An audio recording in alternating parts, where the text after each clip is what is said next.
नमस्कार, CCN news channel में आप सभी का स्वागत है।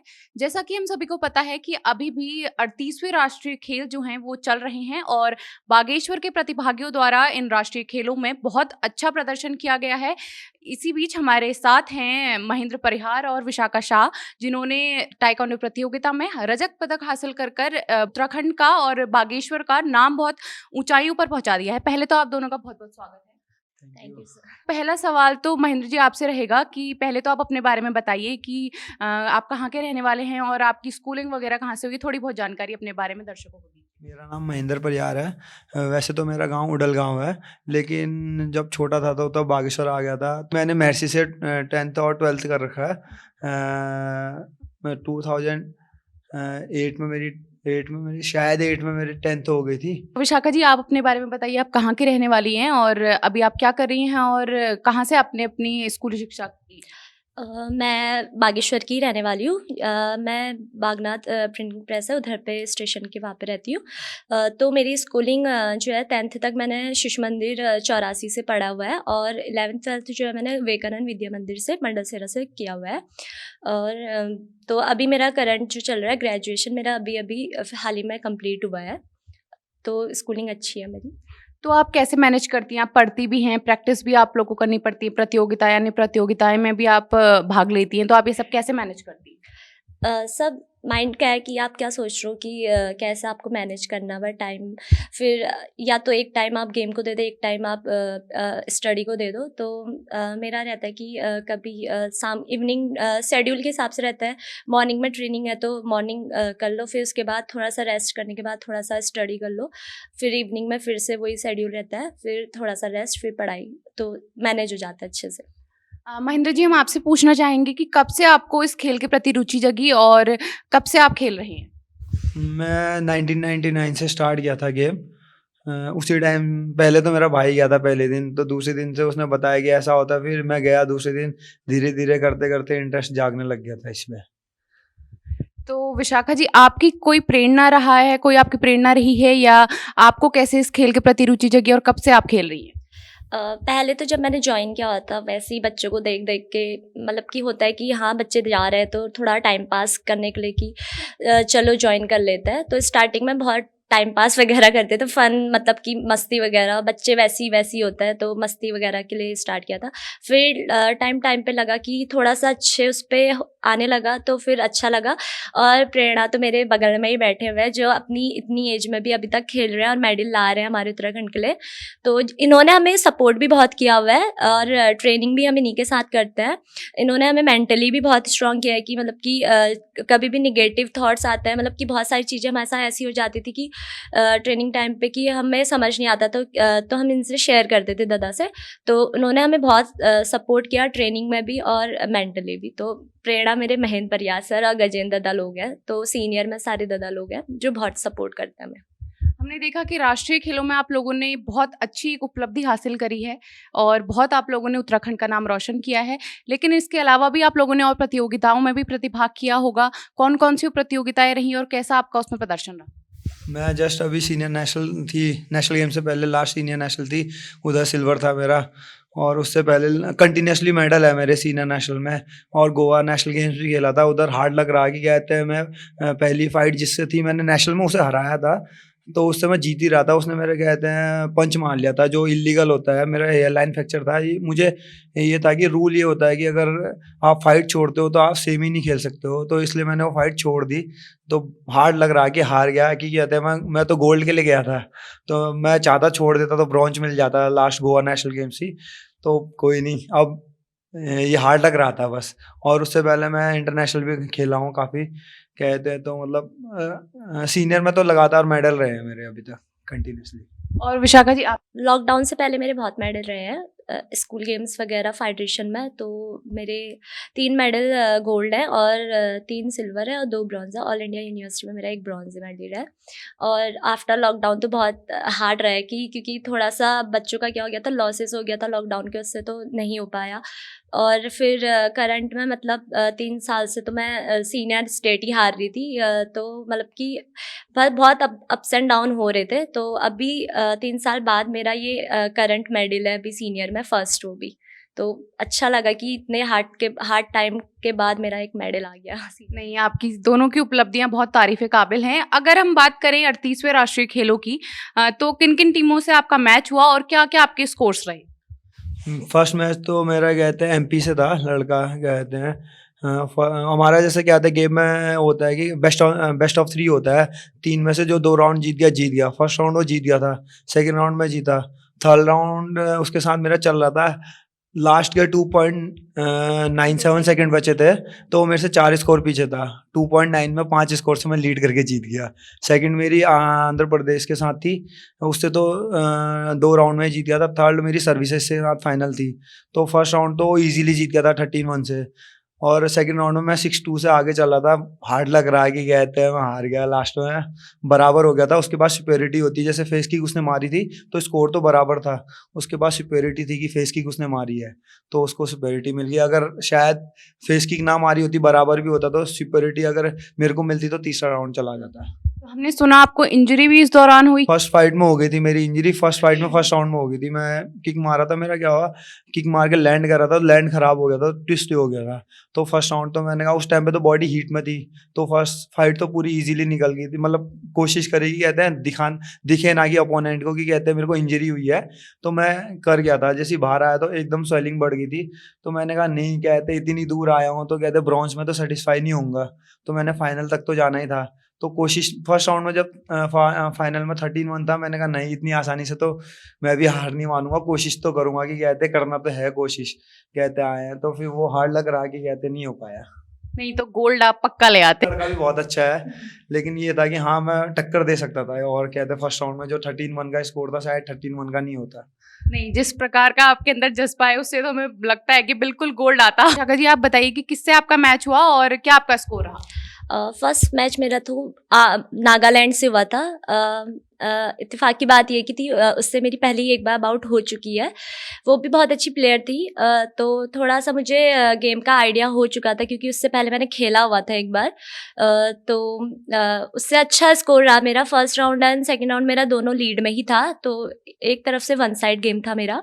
सेकंड फाइट मेरी मणिपुर से थी, जो थोड़ी हार्ड रही क्योंकि उससे मैं पहले उड़ीसा में हारी हुई थी। तो दिमाग में बैठा था कि इस बार हारना नहीं है उससे, तो बेटर था कि फर्स्ट राउंड इक्वल था, मतलब 1-2 स्कोर से मैं जीती थी। फर्स्ट सेकंड राउंड मैं वन साइडेड जीती। थोड़ी फिर जैसे फाइट बढ़ी तो थर्ड फाइट मेरी एमपी से थी, जो थोड़ी टफ पड़ गई थी। फर्स्ट राउंड में इक्वल स्कोर हो गया था, तो सबकी हार्ट बीट तेज हो गई थी कि जाना नहीं है ये राउंड किसी भी हालत में। तो फिर दिमाग में आया कि नहीं, छोड़ना नहीं है, गिव अप नहीं करना है। तो फर्स्ट राउंड फिर 1 या 2 स्कोर से मैं जीत गई थी। फिर सेकंड राउंड में भी सेकंड राउंड में शायद लीड करी मैं फर्स्ट की अपेक्षा। फिर फाइनल जो मेरी चौथी बाउट थी वो गुजरात से थी।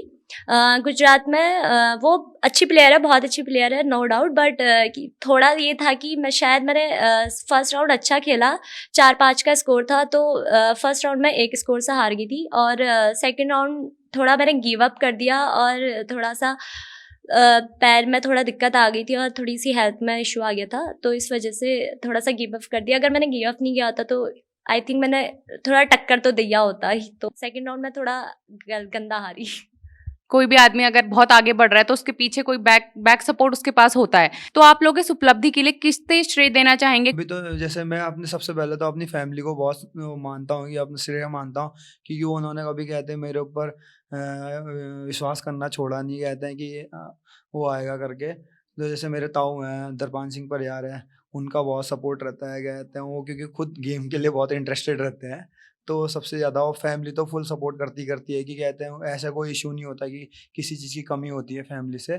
और कहते हैं मेरे फ्रेंड्स हैं, कुछ है क्लोज फ्रेंड्स है जो हमेशा सपोर्ट करते हैं, बोलते हैं भैया अभी भी नहीं हुआ, अभी करना है करके उनको देख के ज़्यादा वो मिलता है। और मेरे कोच हैं कमलेश तिवारी जी, कहते हैं जिनका हमेशा सपोर्ट रहता है, तो उनका तो मतलब बचपन से सपोर्ट है कि कहते हैं हाँ भाई ट्रेनिंग करनी है, ये करनी है।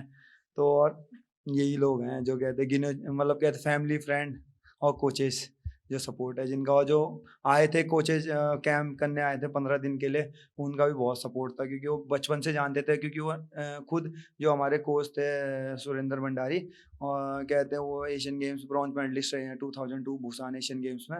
तो वो बचपन से उन्होंने मेरे को देखा भी है खेलते हुए, तो मतलब ऐसी है कि छोटे भाई की तरह समझाया, तो उनका भी बहुत सपोर्ट रहता है। तो उन्होंने ये देर का टारगेट गोल्ड मारे बिना छोड़ना नहीं है अभी। तो विशाखा, आप किसे अपनी जीत का श्रेय देना चाहेंगी? फ़र्स्ट ऑफ़ ऑल मेरी फैमिली, जिन्होंने मतलब कि एक मैं मतलब कि मैं थोड़ी सी मिडिल क्लास फैमिली से आती हूँ, तो जहाँ थोड़ा प्रेशर रहता है कि आप जॉब पे ध्यान दो, इस पे ध्यान दो, पढ़ाई पे ध्यान दो। तो फैमिली में तो फादर है नहीं, तो मदर ने बहुत सपोर्ट किया हुआ है, मतलब जितना हो सकता है उनकी तरफ से उन्होंने बहुत ज़्यादा सपोर्ट किया हुआ है। और उन्होंने मतलब कि फ्रीडम दी हुई है कि किसी चीज़ के लिए फ़ोर्स नहीं किया हुआ है। और हमेशा मतलब कि बोला है कि जो चीज़ तुम्हें करना है बट उसे शिद्दत से करो और बहुत मेहनत करो। तो कभी भी हम उनको बोलते हैं कि ये नहीं हो रहा है, वो नहीं हो रहा है, तो तुम गलत हो कि तुम मेहनत नहीं कर रहे अच्छे से तभी नहीं हो रहा है। तो उन्होंने मतलब सपोर्ट किया हुआ है। और अपने कोचेस को बोलूँगी, जिन्होंने भी बहुत सपोर्ट किया हुआ है, कमलेश तिवारी सर, किरण नेगी मैम, अनीता पांडे मैम। और जो अभी हमारे कैंप चल रहे थे उसमें 15 दिन का कैंप था, उसमें आए थे सुरेंद्र भंडारी सर, मोक्षदा मैम और विक्रम सर लोग। और सबसे ज़्यादा श्रेय तो मेरा जाता है हमारे सीनियर महेंद्र परियार और गजेंद्र परियार को, क्योंकि सीनियर में आने के बाद उन्होंने ही हमें अच्छे से ट्रेनिंग करवाई है और उन्हीं के साथ हम कितने सालों से अभी ट्रेनिंग कर रहे हैं। तो जिन्होंने हमें बहुत सपोर्ट किया है, तो मैं उन सबको ये श्रेय देना चाहती हूँ कि इन्होंने हमें इतना सपोर्ट किया हुआ है। और इस सपोर्ट के उससे ही हम अभी इस लेवल पे पहुँचे हुए हैं। अगर हम बात करें 38वें राष्ट्रीय खेलों की, आपका ओवरऑल एक्सपीरियंस क्या रहा वहाँ, और क्या आपको कोई कठिनाइयाँ वहाँ आई? आपने बहुत अच्छा प्रदर्शन हालाँकि किया है, लेकिन कोई कठिनाई आई और कैसा आपका एक्सपीरियंस रहा? एक्सपीरियंस तो बहुत अच्छा रहा। कठिनाइयों के लिए ये कह सकता हूँ कि कहते हैं बहुत से मतलब न्यूज़ चैनल में ये झूठी अफ़वाह फैला दी कि कहते हैं पैसे लेके कहते हैं गोल्ड बिक रहा है, मेडल बिक रहा है करके। तो जो हमारे कोचेस थे उन्होंने सीधे बोला कि कहते हैं तुम इन चीज़ों में ध्यान मत दो, तुम फोकस करो कि तुम्हारा कहते हैं गोल्ड आना चाहिए, क्योंकि ये तो एक वो है चीज़ है कि आपस में लड़ाई है तो बोल रहे हैं। तो और कहते हैं कोचेस का इन चीज़ों में बहुत सपोर्ट रहा था। हमें ये डर लग रहा था कि कहीं गेम ना हट जाए नेशनल गेम से, तो उन्होंने बोला हटेगा नहीं, हमारा सपोर्ट पूरा है तुम्हें, तुम अपनी ट्रेनिंग करते रहो, इन चीज़ों की कहते हैं बातों में ध्यान मत दो। तो वो लोगों का मतलब यही कठिनाइयाँ थी हमें जो थी, बाकी ऑल ओवरऑल बहुत बढ़िया था, सपोर्ट अच्छा था, टीम बहुत सपोर्ट अच्छा था, कोचेस का सपोर्ट बहुत अच्छा था। विशाखा, आप क्या कहना चाहेंगे? बहुत अच्छा एक्सपीरियंस रहा है, शायद ऐसा एक्सपीरियंस मेरे पास इससे पहले कभी नहीं होगा, क्योंकि इसमें सारे सीनियर्स थे जिन्होंने बहुत चाहे वो ट्रेनिंग कैंप से लेके हो, टूर्नामेंट से लेके हो, तो उनमें सबने सपोर्ट किया है। जहाँ पे हमारी गलतियाँ हैं वहाँ पे बताया हमें, और हमारे सारे कोचेस ने हमें सपोर्ट किया है। वही सेम थिंग कि झूठे एलिगेशन लगाए जा रहे थे कि गेम में कि मेडल पैसे लेके लिया जा रहा है, ये है वो है, तो ये झूठे एलिगेशन थे। तो कोचेस ने बहुत सपोर्ट किया कि फेक चीज़ों पे आप ध्यान मत दो, अपने गेम पे ध्यान दो, जो कुछ भी नेगेटिव चीज़ है वो दूर रखो, पॉजिटिव उसमें लीजिए। और ये चीज़ है कि थोड़ा सा हमें इस पे थोड़ा हिट किया होगा कि अगर बच्चों को कोई थोड़ा सा लगा होगा, थोड़ा बहुत हुआ होगा, तो वैसे सब अच्छा एक्सपीरियंस रहा हमारा। और सारे मतलब कि सारे कोचेस ने हमें बहुत सपोर्ट किया हुआ है। आप लोग इतने टाइम से खेल रहे हैं और आगे भी आप लोग बिल्कुल ज़रूर खेलेंगे ही, तो क्या आप लक्ष्य अपना रखते हैं इस फील्ड में? अभी तो जैसे कहते हैं थोड़ा चोट को रिकवर करूँगा, उसके बाद आने वाले टूर्नामेंट्स हैं काफ़ी, इंटरनेशनल है और नेशनल है, उसकी तैयारी स्टार्ट कर दूँगा धीरे-धीरे। बस यही लक्ष्य है, मतलब ये है कि टारगेट तो रखे हैं, धीरे-धीरे अब टारगेट अचीव होंगे तो पक्का है कि कहते हैं पता चल जाएगा आप लोगों को, बस उसी की तैयारी करूँगा धीरे-धीरे। बिल्कुल, उसके लिए तो हमारी बिल्कुल शुभकामनाएँ हैं आपके साथ। विशाखा, आप क्या लक्ष्य देखती हैं? अभी तो आप बहुत छोटी हैं, आपके पास तो बहुत ज़्यादा टाइम है अभी कि आप बहुत अच्छा कर सकती हैं इस फील्ड में, तो आपका क्या लक्ष्य है? अभी तो जो सिल्वर है उसको थोड़ा सा और बढ़ाना है, गोल्ड पे आना है। और अभी इस ईयर बहुत सारे टूर्नामेंट होने वाले हैं, अच्छे अच्छे लेवल के होने वाले हैं, इंटरनेशनल भी है इस ईयर पे। तो फोकस तो यही है कि थोड़ी और मेहनत करूँ, जो कमियां हैं उनको दूर करूँ, और अच्छे उस पर अपना परफॉर्मेंस दूँ, अच्छा परफॉर्मेंस लेके आऊँ लाइफ में, मतलब कि और अच्छा करूँ, इससे इसमें ही नहीं अटके रहूँ और आगे अच्छा करूँ इससे। बिल्कुल। एक संदेश अगर आप दोनों को देना हो नगरवासियों के लिए और ख़ास करके उन खिलाड़ियों के लिए जो यहाँ से प्रतिभाग करते हैं, बाहर जाते हैं, राष्ट्रीय, अंतर्राष्ट्रीय प्लेटफ़ॉर्म्स में जाते हैं और यहाँ भी जो खेल रहे हैं, उनके लिए क्या एक संदेश होगा कि उनका उत्साहवर्धन हो? बस ट्रेनिंग करते रहो, ट्रेनिंग हार्ड। ज़रूर है कि एक दिन पक्का रिज़ल्ट मिलेगा और होप नहीं छोड़नी कभी भी। कहते हैं विन और हार तो कहते हैं, लूज़ और विन तो कहते हैं पार्ट ऑफ गेम है, कभी जीतते हैं कभी हारते हैं बस, लेकिन होप नहीं छोड़नी है और ट्रेनिंग करते रहनी है। विशाखा, आप क्या कहना चाहेंगी उन सभी बच्चों के लिए, उन सभी खिलाड़ियों के लिए जो यहाँ दिन-रात कड़ी मेहनत भी कर रहे हैं और चाहते हैं कि खेल में ही आगे कुछ करें? क्या कहना चाहेंगी आप?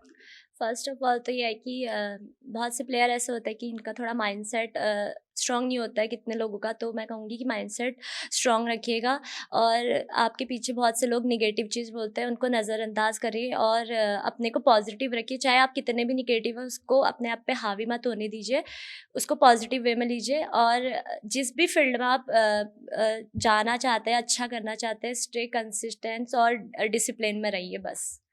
बहुत-बहुत धन्यवाद आप दोनों का। तो हमारे साथ थे महेंद्र परिहार और विशाखा साह जो कि रजत पदक लाकर जिन्होंने बागेश्वर और उत्तराखंड का नाम इतना आगे बढ़ाया है। आप दोनों के उज्जवल भविष्य के लिए हमारी तरफ से बहुत-बहुत शुभकामनाएँ और हम चाहेंगे कि आपसे प्रेरित होकर नगर के अन्य बच्चे भी आगे बढ़ें, अपने जीवन में कुछ अच्छा करने की प्रेरणा मिले। सीसीएन न्यूज़ के लिए मैं रोहिणी जोशी।